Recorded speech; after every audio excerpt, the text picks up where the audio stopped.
नमस्कार। आप देख रहे हैं खबरों पर सवाल। आज हम बात करने वाले हैं मध्य प्रदेश विधानसभा के सबसे अमीर विधायक, खनिज कारोबारी और रसूखदार नेता संजय पाठक की।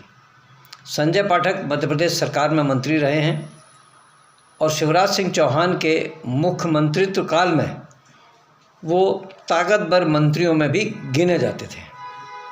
खनिज के मध्य प्रदेश के सबसे बड़े कारोबारी हैं। ये अलग बात है कि उनके खिलाफ 463 करोड़ रुपए का हर्जाना अवैध उत्खनन के मामले में सरकार को भरने का आदेश दिया गया है।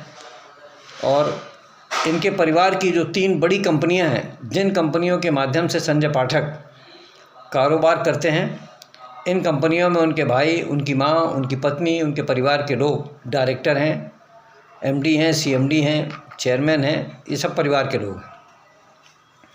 संजय पाठक के खिलाफ हाई कोर्ट जबलपुर ने स्वयं संज्ञान लेते हुए एक मामले में उनके खिलाफ एफआईआर दर्ज कराने का आदेश दे दिया है। और ये आदेश संजय पाठक की उन कंपनियों की एक कार्रवाई पर दिया गया है जो अदालत में विचाराधीन है।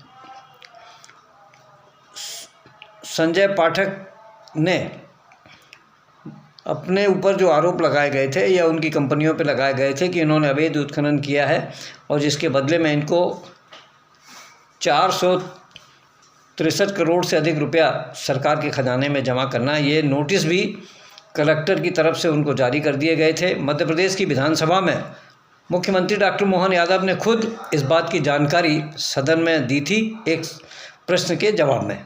मुख्यमंत्री खुद खनिज मंत्री भी हैं। तो ऐसी स्थिति में अब संजय पाठक का ये प्रयास था कि जो मामला हाई कोर्ट में विचाराधीन था, मिश्रा जी जज थे, जिसमें मिश्रा जी को उन्होंने सीधे फ़ोन लगाकर इस मामले को प्रभावित करने की कोशिश की।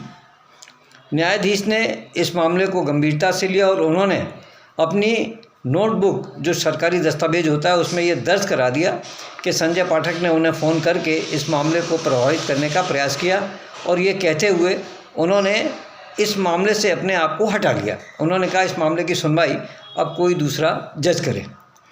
इसी मामले में अदालत ने स्वयं संज्ञान ले लिया और उनके खिलाफ अब एफआईआर दर्ज कराने के आदेश दे दिए हैं। निश्चित ही न्यायालय की अवमानना के मामले में संजय पाठक को बड़ा नुकसान झेलना पड़ सकता है। इसके साथ ही संजय पाठक पर अपने 3 आदिवासियों के नाम से लगभग 1200 करोड़ की ज़मीनें खरीदने जाने का एक संगीन आरोप चल रहा है। उन तीनों आदिवासियों की तलाश प्रशासन भी कर रहा है, अनुसूचित जनजाति आयोग भी कर रहा है। इस मामले में दिल्ली से आयोग ने मध्य प्रदेश सरकार को पत्र भी लिखा था कि इसकी निष्पक्ष जांच करा के रिपोर्ट सबमिट करें। तो वहीं सहारा से जो ज़मीनें संजय पाठक ने खरीदी थी, उस मामले में भी संजय पाठक आरोपियों की सूची में हैं।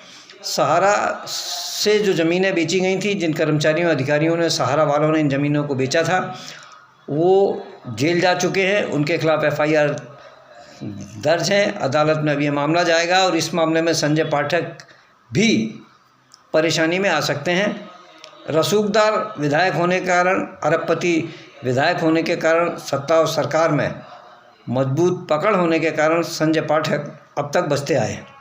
लेकिन अब जब मध्य प्रदेश की सर्वोच्च अदालत हाई कोर्ट ने स्वयं संज्ञान लेकर इस मामले में संजय पाठक के खिलाफ एफआईआर दर्ज करने के आदेश दिए हैं, तो इसमें संजय पाठक का बच पाना शायद मुश्किल है। अब देखना ये होगा कि अदालत के इस आदेश पर संजय पाठक के खिलाफ एफआईआर कब होती है, एफआईआर के बाद संजय पाठक की गिरफ्तारी होती है या नहीं। मध्य प्रदेश में जब से शिवराज सिंह चौहान की सरकार गई और डॉक्टर मोहन यादव की सरकार आई है, तब से संजय पाठक के दिन गर्दिश में चल रहे हैं। संजय पाठक की और डॉक्टर मोहन यादव की पट नहीं रही है, या ये कहें कि उनके गृह दशा इस समय उनके अनुकूल नहीं है, प्रतिकूल है। इसलिए संजय पाठक को नई नई परेशानियों का सामना करना पड़ रहा है। अब देखना ये होगा कि इस नए मामले में संजय पाठक कहाँ तक फंसते हैं, संजय पाठक के खिलाफ़ क्या कार्रवाई होती है, पुलिस उन्हें गिरफ़्तार करती है कि नहीं करती है, मामला दर्ज होता भी है कि नहीं होता है।